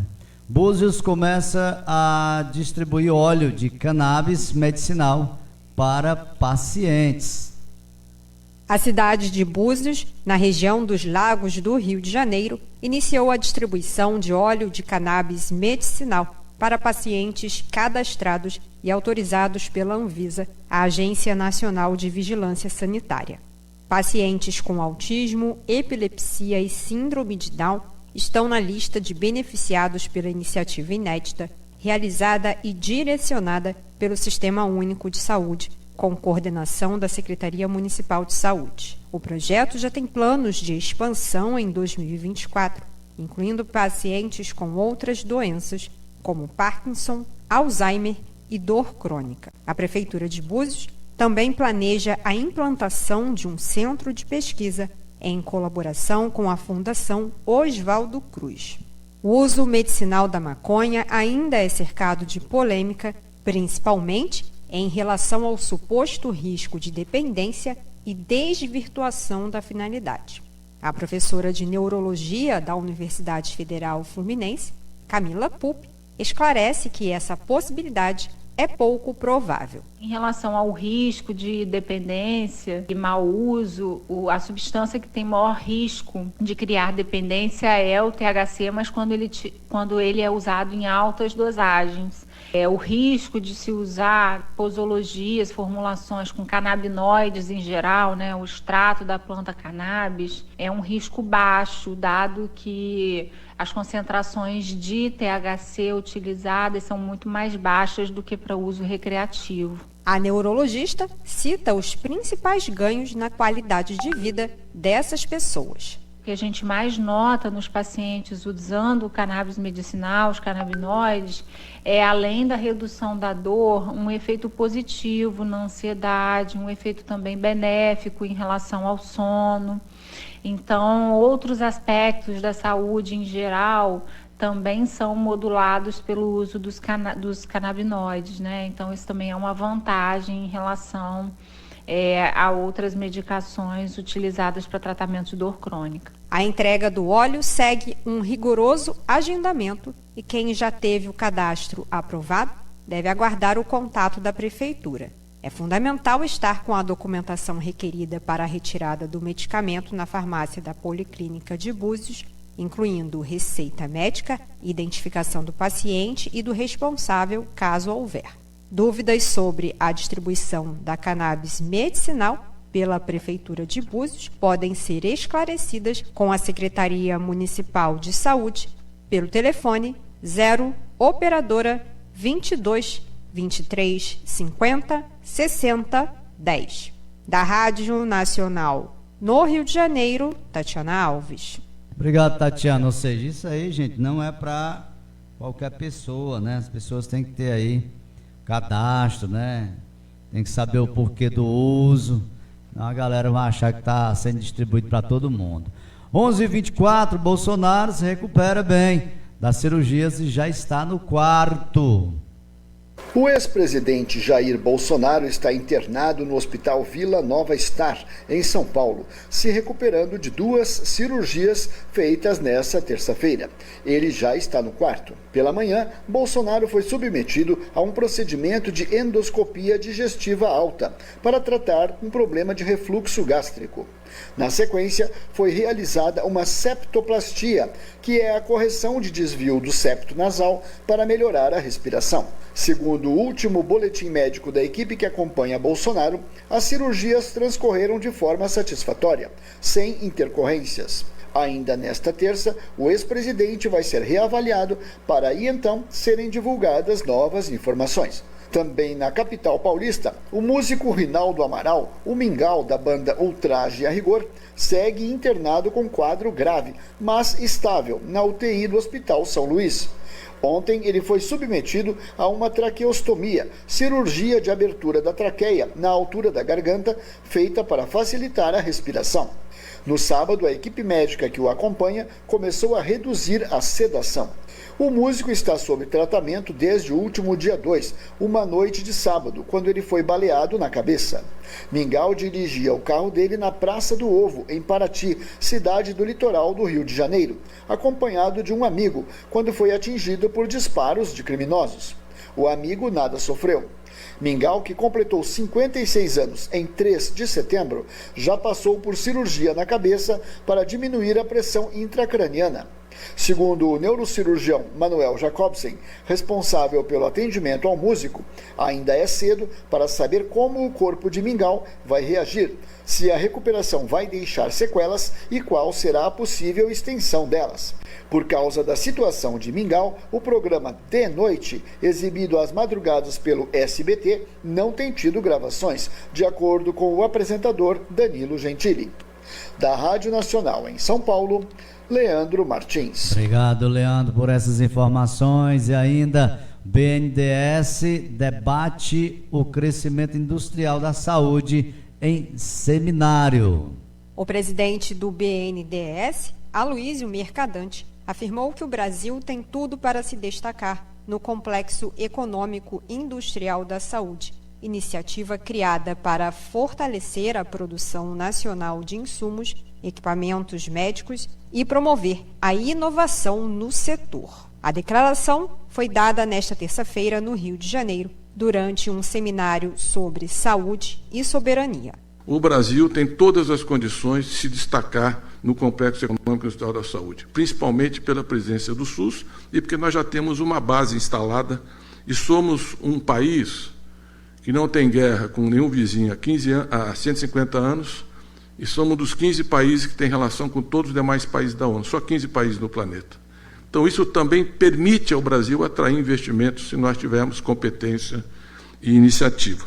Segundo o Mercadante, o setor da saúde no Brasil é responsável por aproximadamente 9,6% do produto interno bruto e por cerca de 8% dos empregos no país. O presidente do BNDES avaliou que um dos caminhos para turbinar o crescimento industrial da saúde é apostar em parcerias.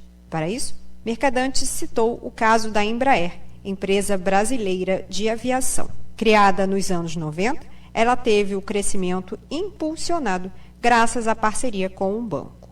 A empresa está vivendo uma outra etapa histórica.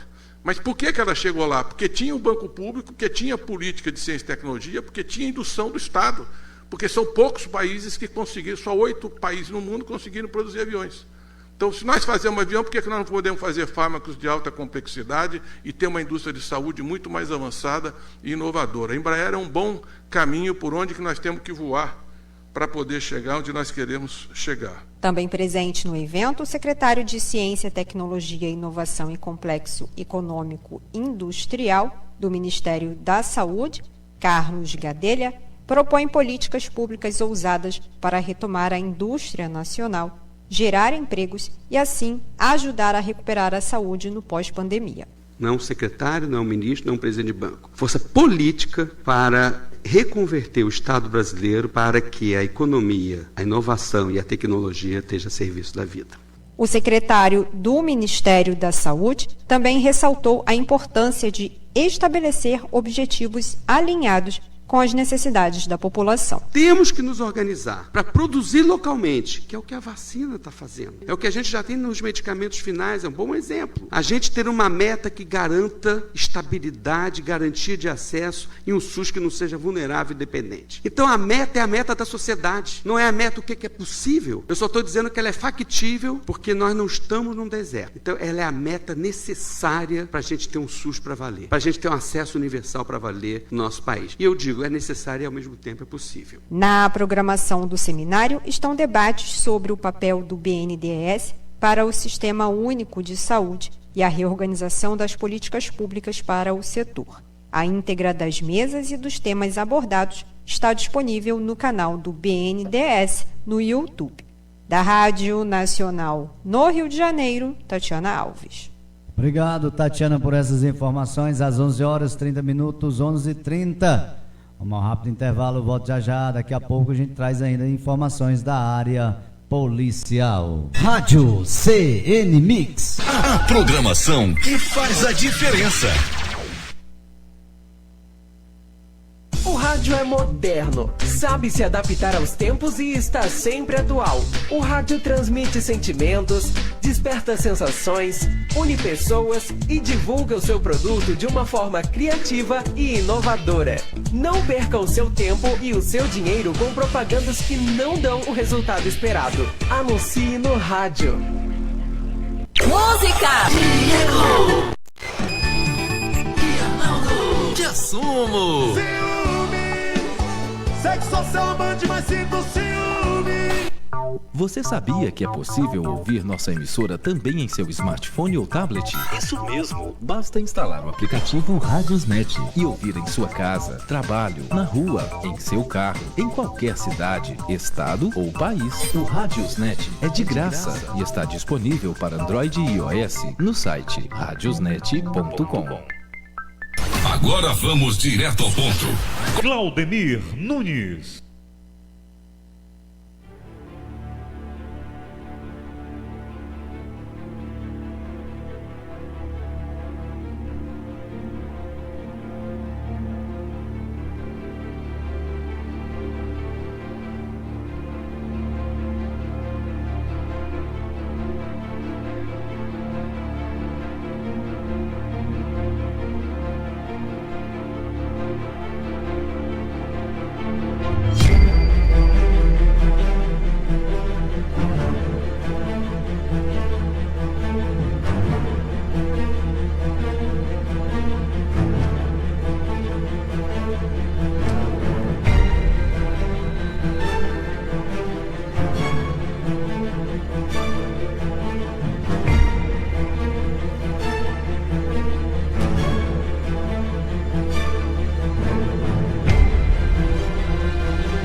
11 horas 33 minutos, 11h33. Vamos agora trazer e conferir como foi o plantão, a área policial de ontem para hoje, aqui nos Sertões de Crateús. Faz aí o 7º Batalhão de Polícia.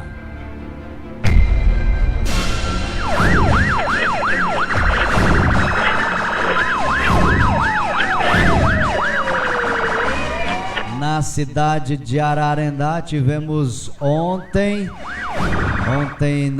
pela manhã, um furto lá na cidade de Ararendá. Portanto, a equipe de serviço do destacamento de Ararendá recebeu a informação da própria vítima, em que a mesma relatou que sua motocicleta Honda CG 160 Titan, placas vermelha, Titan vermelha, placa SAZ 6130, passou a noite em um galpão vizinho de sua residência. E ao amanhecer o dia, o proprietário percebeu que a moto já não se encontrava mais no local. A equipe realizou diligências, mas até o presente momento, nada de moto.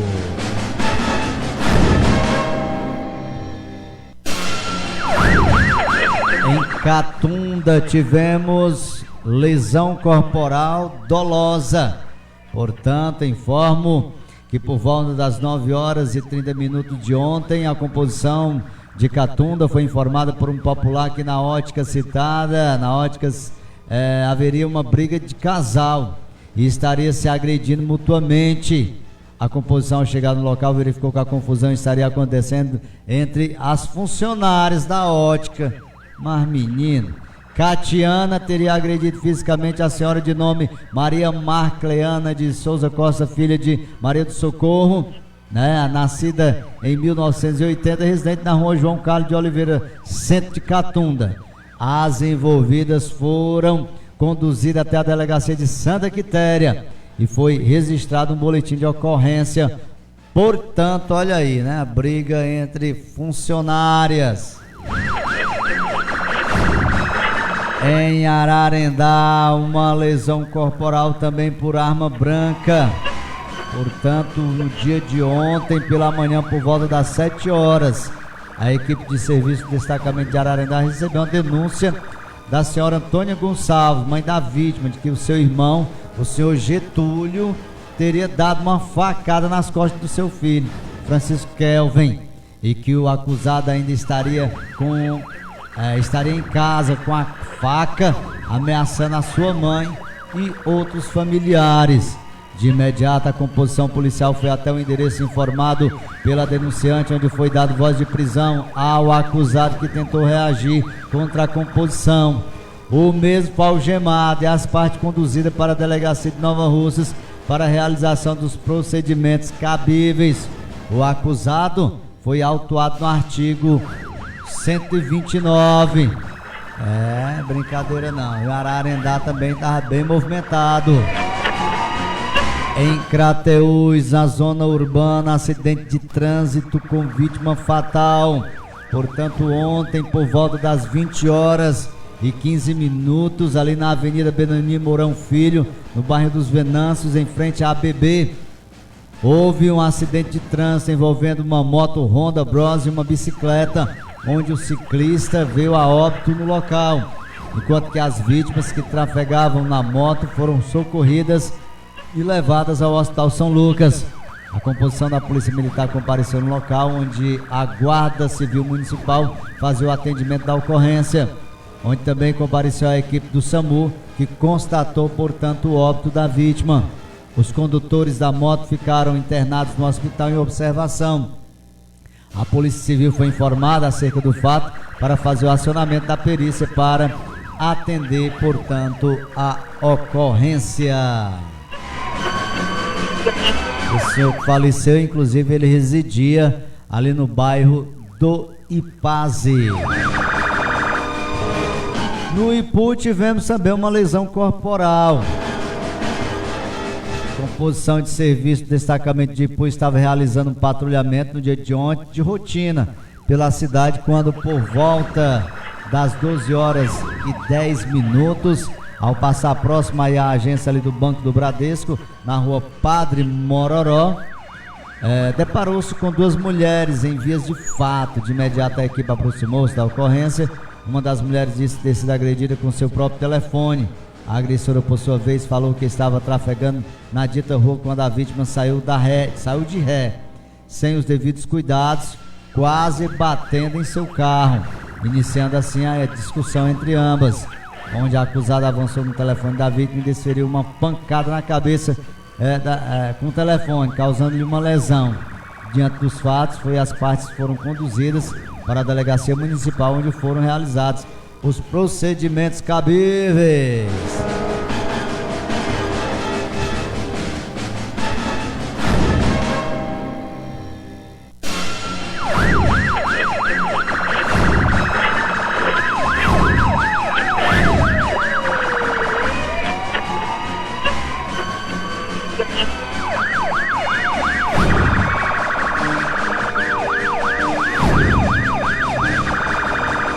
Basicamente foram essas as informações. O fato mais triste foi justamente essa vítima fatal aí deste acidente de trânsito ocorrido ontem à noite ali no município de Crateús.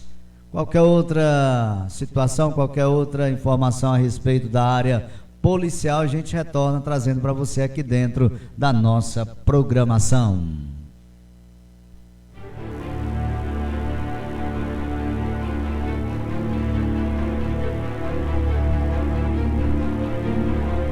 (11h40). 11h40. Você ligado aí, curtindo aqui a nossa programação, nosso programa direto ao ponto aqui pela sua CN Mix até meio-dia.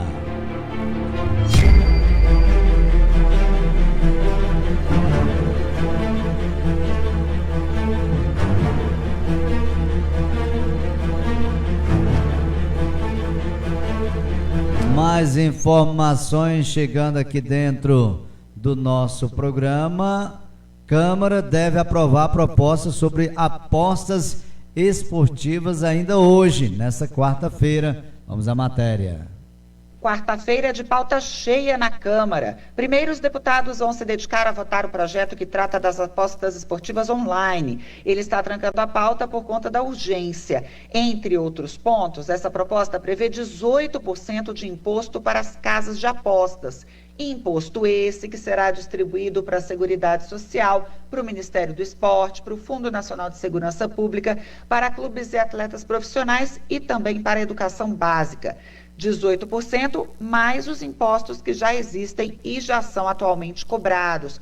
E vai valer para qualquer tipo de aposta online, ou seja, para todos os jogos acessados virtualmente no Brasil, mesmo que administrado por empresas estrangeiras, o que inclui aí os cassinos virtuais. Para o apostador, haverá incidência de 30% de imposto de renda sobre o que exceder R$ 2.112, que é a faixa de isenção do IR. A retenção ocorrerá na fonte. O texto ainda prevê algumas proibições. Não podem apostar, por exemplo, os menores de 18 anos, o pessoal que trabalha em casas de apostas ou que sejam casados, companheiros ou parentes até o 2º grau dessas pessoas, os atletas, os treinadores e demais pessoas ligadas aos objetos das apostas ou aqueles que atuam na fiscalização do setor ou até que de alguma forma tenham acesso a ele.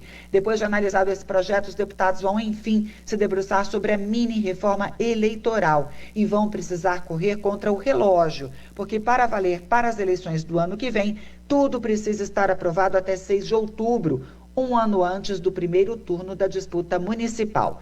Para garantir agilidade na votação, o relator colocou apenas pontos de consenso, como a questão de registro de candidaturas e as doações por Pix. Assuntos mais polêmicos e que já são tratados em outras propostas, como as fake news, ficaram de fora.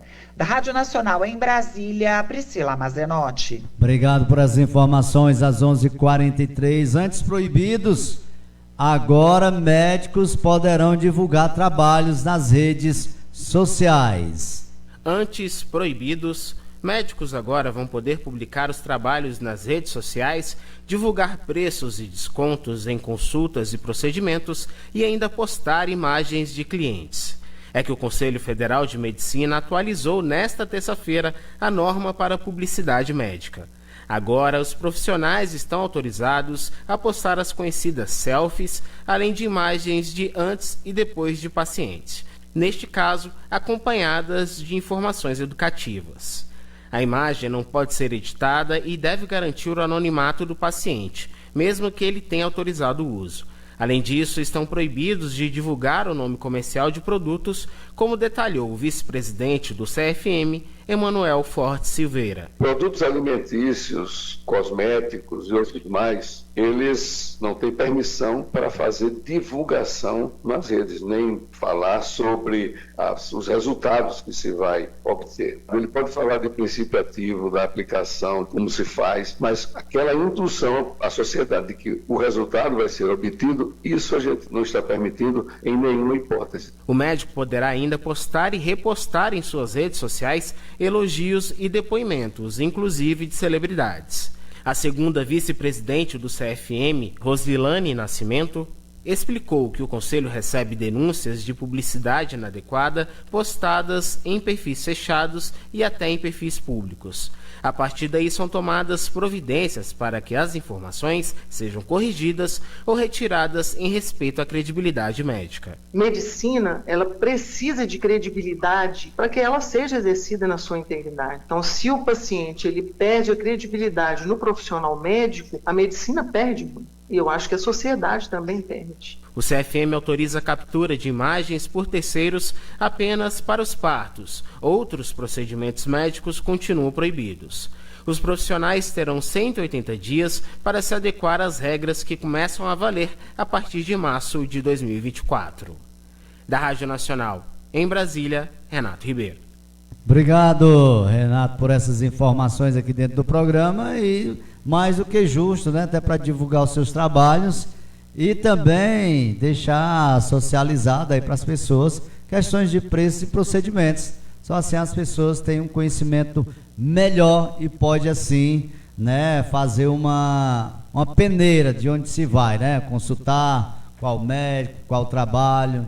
É muito bom. Vamos esperar que isso dê resultados não só para os médicos, mas também para pacientes. Marina Silva diz que critérios para licenciamento são técnicos. Falando ainda, talvez, ainda daquela questão da Petrobras com relação lá ao Rio Amazonas. Vamos à matéria.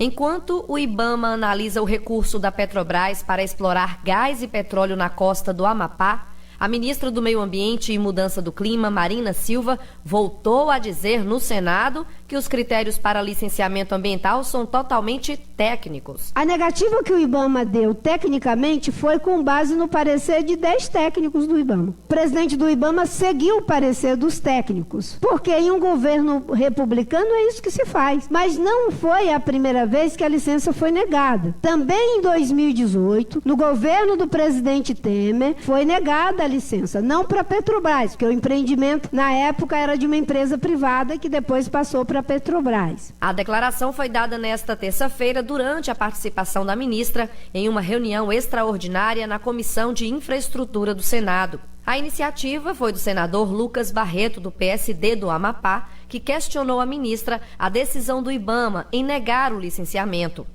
Em maio deste ano, o IBAMA negou o pedido da Petrobras para perfurar poço de exploração de petróleo e gás a 175 quilômetros da costa do Amapá, região da bacia da Foz do Rio Amazonas. Depois disso, a estatal entrou com recurso e o pedido está em nova análise pelo IBAMA. Ao negar o licenciamento à Petrobras, o presidente do IBAMA, Rodrigo Agostinho, acatou um parecer da área técnica. Também em reunião do Senado, Agostinho explicou que o plano da empresa não apresentava garantias suficientes de socorro a possíveis acidentes, como o derramamento de óleo no mar. Todos os estudos que a Petrobras apresentou trabalhavam a prerrogativa de que esse óleo nunca chegaria na costa, que esse óleo, num eventual vazamento, iria todo ele para o Mar do Caribe. E isso, para os técnicos do IBAMA, é bastante problemático, porque a gente tem que trabalhar todos os cenários. Nós tivemos ocorrências naquela região que o mar devolveu para a costa. O presidente do IBAMA também mencionou que o estudo da Petrobras cita uma base de operações em Belém para Socorro, que fica a mais de 800 quilômetros do local da perfuração, considerada distante na avaliação técnica. Para quem trabalha na área de segurança, na área de licenciamento, isso também é bastante preocupante, porque a gente ter toda a estrutura de resguardo, de apoio a um eventual acidente, a 43 horas de lancha rápida de Belém é muito. Uma das coisas que a gente alertou é que numa eventual exploração ou produção de petróleo naquela região, essas estruturas precisavam estar em Oiapoque, 179 quilômetros da área de exploração. Rodrigo Agostinho ainda citou problemas relacionados à fauna, à comunicação e à falta de outros estudos no pedido de licenciamento. Da Rádio Nacional em Brasília, Sayonara Moreno. Obrigado, Sayonara. Então esse problema vem de longe, né? Essa questão aí dessas licenças. Não foi só agora no governo Lula, não. Então o pessoal às vezes gosta de jogar para um governo X ou tal, mas isso aí vem de muito tempo, esse debate. E começou ainda ontem mais uma etapa aí do julgamento da chacina lá do Curió, em Fortaleza.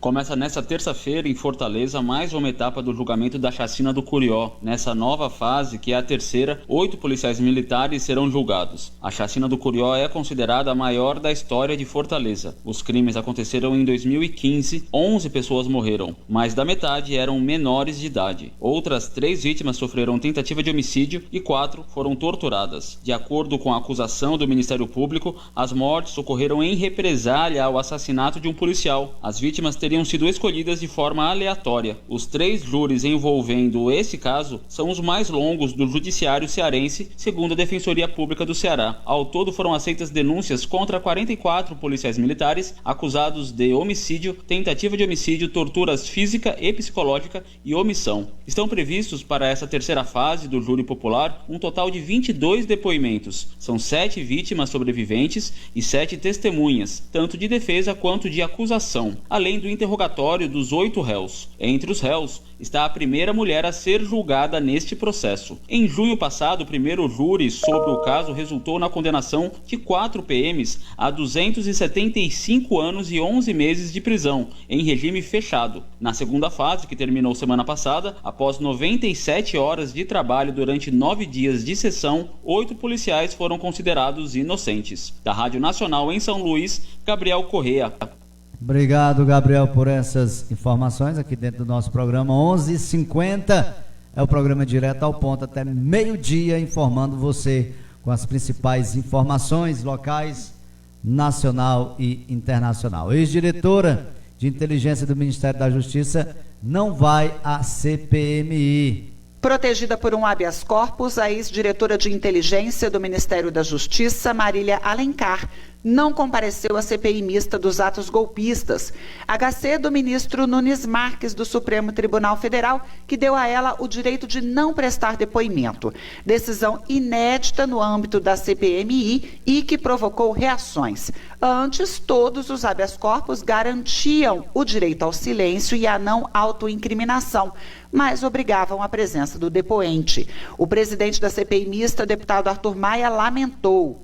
Isso demonstra claramente uma falta de isonomia de direitos praticada pelo Supremo Tribunal Federal. Porque como é que você pode admitir que o mesmo pedido é dado a um e negado a outro deliberadamente? A relatora, a senadora Elisiane Gama, destacou o papel-chave que Marília tem nas investigações. Enquanto estava no Ministério da Justiça no governo passado, quando Anderson Torres era o ministro, Marília usou das informações que tinha para fazer um mapeamento dos locais onde o então candidato Lula seria vencedor no segundo turno. Este mesmo relatório a Marília leva para aquela reunião de 5 dias antes do segundo turno das eleições, onde ela, com a Almada e o próprio Anderson Torres fazem uma avaliação dos pontos de votação e, portanto, aí o famoso mapa, para automaticamente criar obstáculos para o trânsito dos eleitores, especialmente na região nordeste brasileira. A ideia era que Marília falasse também sobre a atuação dela no dia dos ataques, quando Anderson Torres já era o secretário de Segurança Pública e ela, subsecretária de Inteligência e Segurança. A relatora reforçou, por exemplo, a demora em convocar a equipe para trabalhar presencialmente naquele dia. Gente, isso aqui é uma piada. Isso aqui é uma piada. A Marília faz um chamamento de uma reunião para as 16 horas, quando naquele momento a quebradeira aqui já estava generalizada.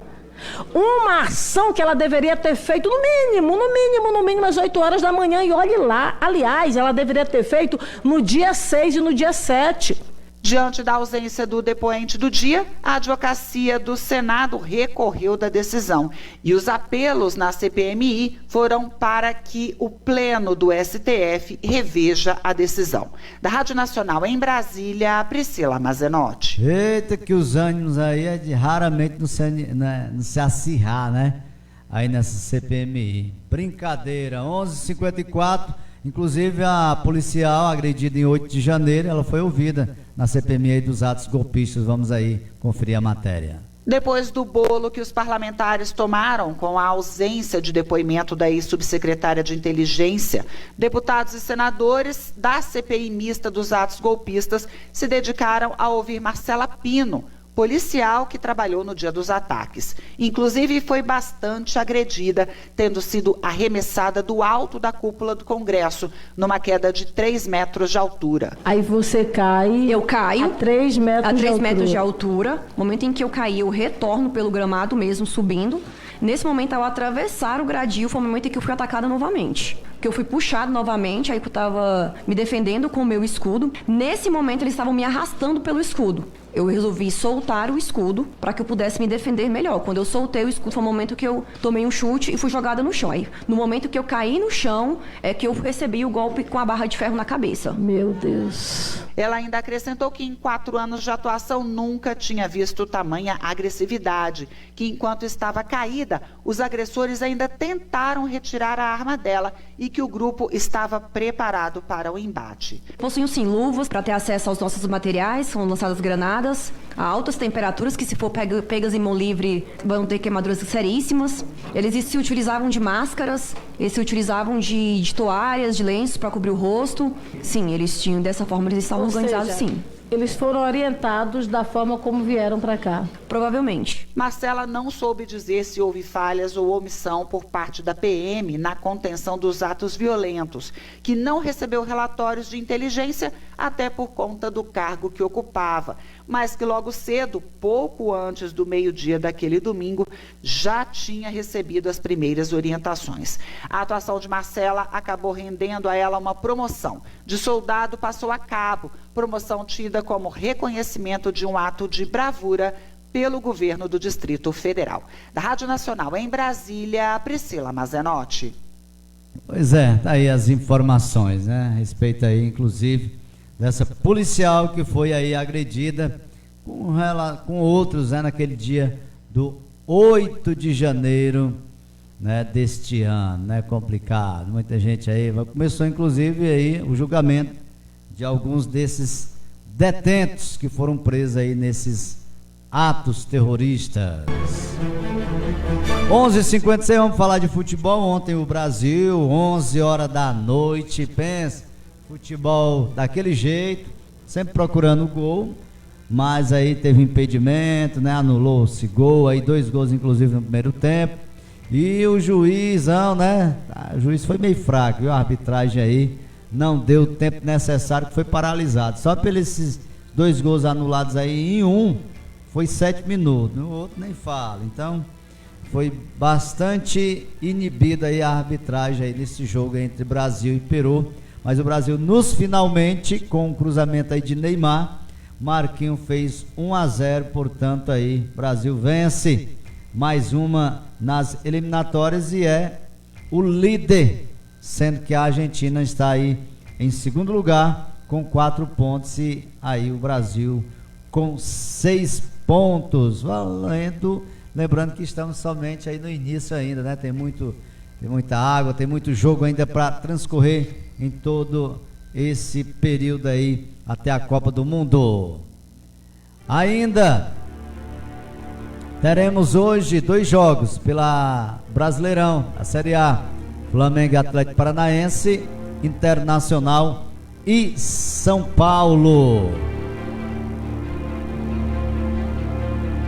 Ontem vi ainda a entrevista, né, do Anthony ainda falando a respeito das acusações da sua ex-namorada, mesmo desmentindo tudo, mas isso aí vai ficar por conta ainda da justiça aí, muitos capítulos arrolando aí, portanto, essa questão que envolve o jogador do Manchester United.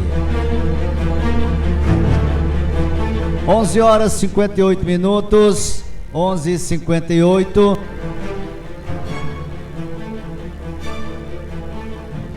A gente vai ficando por aqui, né? A comunicação e mixagem foi desse amigo de vocês, Claudemir Nunes. Amanhã a gente não vai estar em mais um programa direto ao ponto, por conta que amanhã tá de selva, né?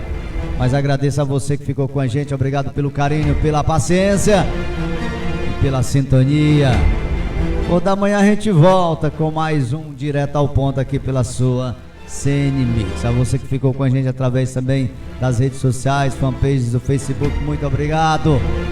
A você que acompanhou através dos aplicativos Rádiosnet, Zeno Rádio, Rádio Box e Plataforma CX, um abraço a todos, um bom dia e até mais.